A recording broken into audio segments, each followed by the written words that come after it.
Hola, ¿cómo están? Mi nombre es Carlos Pérez Ricard y esta es mi columna de hoy para Sin embargo, que titulo AMLO y los jóvenes de Celaya. A ver qué les parece. Una de las características más nefastas del sexenio de Felipe Calderón fue el desprecio por la vida. En el imaginario público resuena todavía la voz del expresidente acusando a dos estudiantes del TEC de Monterrey de ser criminales y estar armados hasta los dientes. Cito lo que decía Calderón. Era marzo del año 2010.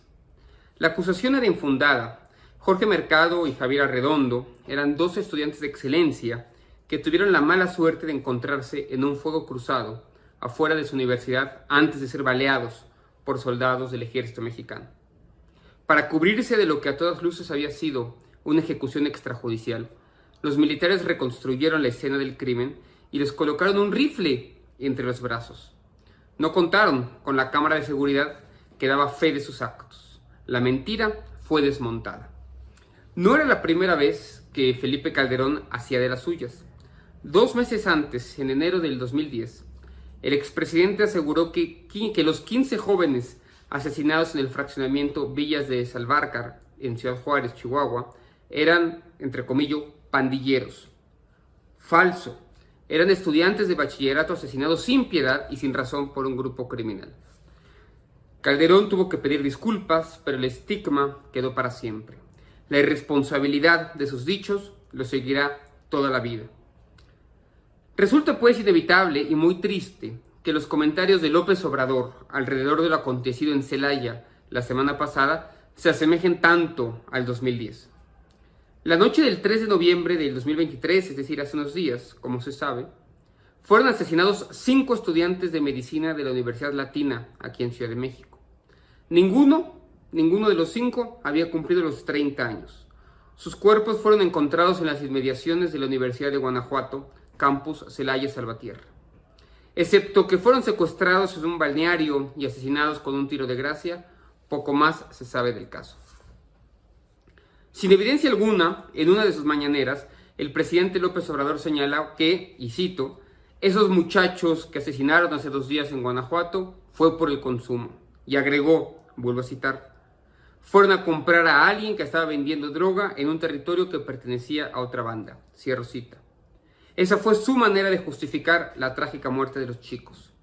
Volver a la voz de Calderón de 2010 es inevitable. Como hace 13 años, no hay manera de defender la palabra presidencial. Las pruebas toxicológicas de los jóvenes dieron negativo a cualquier tipo de droga y las investigaciones de la Fiscalía de Guanajuato apuntan a otra dirección. Y para ser franco, nadie espera mucho más. En 4 años, entre el 18 y el 22, el estado del Bajío ha registrado 17,000 homicidios. Solo 7 de cada 100 han sido esclarecidos. Es muy difícil que el caso de los 5 muchachos vaya a ser la excepción.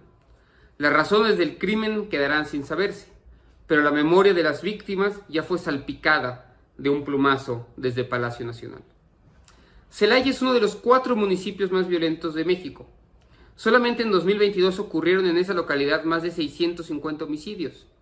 Se trata de una cantidad inverosímil para un municipio de apenas 500,000 de habitantes. Para tener un marco comparativo, solamente en el municipio de Celaya ocurrieron el mismo número de homicidios que durante todo el año pasado en Alemania, país con población de 83 millones de personas. En Guanajuato, como en el resto del país, la violencia es estructural y no es reducible de ninguna manera a un tema de consumo, como sugiere el presidente. A 6 meses de las elecciones, es comprensible que la narrativa gubernamental trate de enfatizar los triunfos y soterrar los fracasos. Es normal.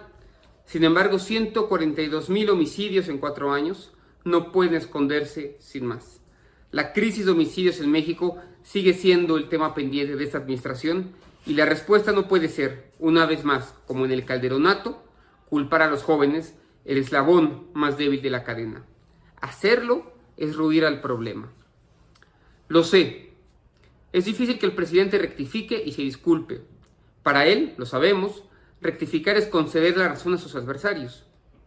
Su reticencia es casi siempre comprensible. En esta ocasión es diferente. Por medio va su credibilidad frente a las familias de las víctimas. Ellos no son sus enemigos y no son sus oponentes. Todo lo contrario, la mayor parte ha puesto su confianza en el proyecto que él representa. Admitir un error, sobre todo esta clase de error, no debería ser tan difícil. Todo lo contrario, el humanismo mexicano va justamente de esto. ¿Que no?